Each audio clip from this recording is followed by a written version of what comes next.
ભાવનગરમાં ત્યજી દેવાયેલ બાળકને કલેક્ટર મનીષ કુમાર બંસલના હસ્તે ચાઇલ્ડ વેલફેર કમિટીને સોંપવામાં આવ્યું. ભાવનગરની સર ટી હોસ્પિટલમાં ત્યજી દેવાયેલ બાળકને આજે જિલ્લા કલેક્ટર મનીષ કુમાર બંસલના હસ્તે ચાઇલ્ડ વેલફેર કમિટીને સોંપવામાં આવ્યો હતો.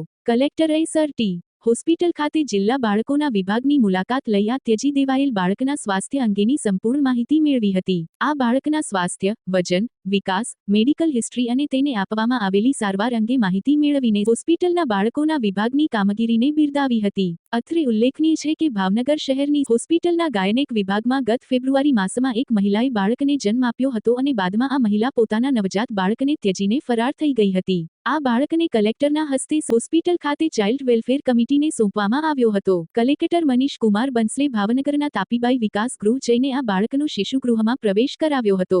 તેમજ તાપીબાઈ વિકાસ ગૃહ દ્વારા બાળકોના સંભાળ અને સર્વાંગી વિકાસ માટે કરવામાં આવતી કામગીરીની માહિતી મેળવી હતી. આ કામગીરીમાં medical college dean Sushil Jha, sir T હોસ્પિટલના તબીબી અધિક્ષક ડોક્ટર ચિન્મય શાહ, ડોક્ટર તુષાર આદેસરા, બાળ વિભાગના વડા doctor Mehul Gosai, child welfare committee ભાવનગરના ચેરમેન સભ્યશ્રીઓ ઉપસ્થિત રહ્યા હતા અને જિલ્લા બાળ સુરક્ષા અધિકારી એન. બી. ચૌહાણ અને બાળ સુરક્ષા અધિકારી નવનીતભાઈ અરવિંદભાઈ જોશી દ્વારા તમામ જવાબદારી સંભાળી બાળકના ઉજ્જવળ ભવિષ્ય માટે આગળની કામગીરી હાથ ધરવામાં આવી છે અને આ માટે જહેમત ઉઠાવવામાં આવી છે.